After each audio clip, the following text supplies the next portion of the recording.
when the kids at the rental property are hosting a Souls of Mischief show in the basement again. Photo, AP photo, Jeff ChiuThere is no unpleasantness quite like a bad landlord. All anyone really wants from an apartment is that it do what it is supposed to do, that the stove gets hot without bursting into flames, that the doors and windows stay closed when closed and open as required, that the pipes remain intact, and that whatever species of vermin predated your arrival in the place at least stays deferential. The landlord gets a decent amount of your money every month regardless of whether or not that happens. And a squirrel ate through the roof of my then-girlfriend's apartment and the landlord sent some chain-smoking cousin to fix it. 2 days later, the landlord still got paid.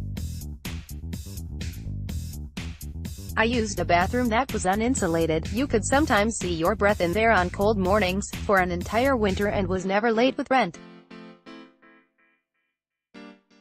There is nothing you can really do about a bad landlord except pay them. This, fundamentally, is what sucks most about having a bad landlord. The relationship is so inherently unbalanced, the opportunities for landlord fuckery so bottomless, and the avenues for recourse so limited that all you can really do is hope that your landlord is Rickey Henderson. It would be nice, of course, if everyone was at least a little bit more like Rickey Henderson. But while that's sadly not the world we live in, some lucky Oakland residents do get to have the Rickey Henderson is my landlord experience. One such person, who lived in one of several properties that Henderson owns in North Oakland, reached out to me with his story living in a Rickey property from 2003 to 2006.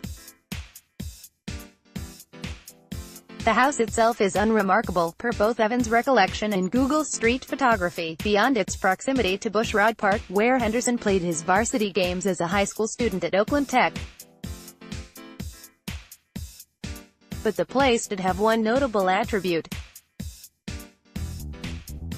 That was the basement. It was one of those "oh, yeah, hell yeah" moments when you walk through a prospective rental and immediately start high-fiving, Evan recalls. Here is his recollection of what he and his roommates saw. Someone had converted it into essentially a personal bar. It had a full bar top counter with a drink well and space for at least 6 bar stools, a checkerboard floor, the works.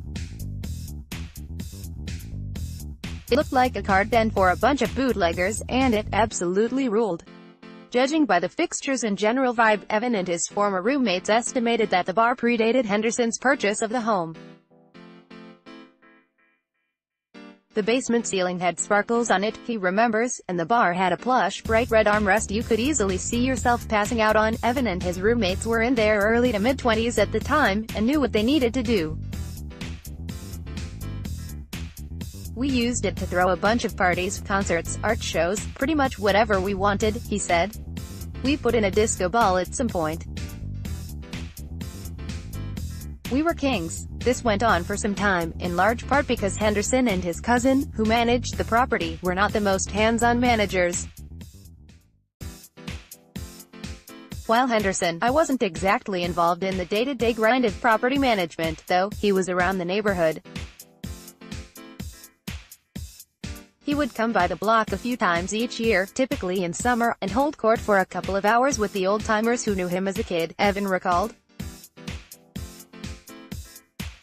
Everybody in Oakland loves him, and these visits were a blast.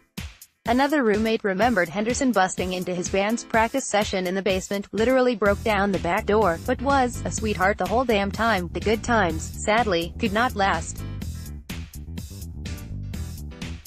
Here is how Evan tells that story. One day, Rickey came by with his cousin the landlord. I think they had gotten word of our events, and wanted to put a stop to them. They told us they needed to take a look at the basement. It was a little unkempt that day, and I remember Rickey grabbing a broom from our closet and literally sweeping the dirty floor, saying, "Rickey needs Rickey's houses to be clean," over and over. He really does talk like that.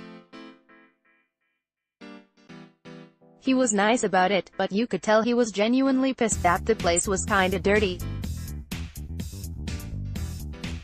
A little while later they told us they were going to lock us out of the basement, because our rental contract only called for us to rent the top floor of the house, which was a lie, and that they wanted to convert the basement into another unit, which was also a lie. We asked them not to, but they said they'd made up their mind. The locksmith was coming tomorrow. I asked Ricky to sign a baseball for me at least, and he did. Like I said, nice guy. I remember Ricky saying the basement wasn't part of the house, like it was another dimension, recalls Ben, another housemate. Which it was, a parallel universe where the glittering 70s never ended. This could have been the end of the story, but for the fact that 1, we are dealing with early 20s dirtbags here, and 2, Ricky took a comparatively hands-off approach to property management. And so it went another way. Here's Evan again. I love Ricky, and we all know he had a penchant to steal bases as a player, but there was no way we were letting him steal that basement from us. I was home when the locksmith came, and while they were doing their work, I went down to the basement with a couple glasses of water for them, all friendly, like really laying on the charm. While they weren't looking, I surreptitiously unlocked one of the basement windows and closed the shade so they wouldn't notice. Job complete, the workers departed, and we were indeed locked out of our incredible party basement, for exactly 2 minutes. As soon as the coast was clear, I went into the backyard, pushed open the window I'd unlocked, climbed in and undid the deadbolt. We threw away, "Ricky, you stole my heart, but you can't steal my basement" party a few weeks later. I still miss that place. If you or someone you know is living in a Ricky property, please cherish that experience, and please also do your best to respect the original fixtures.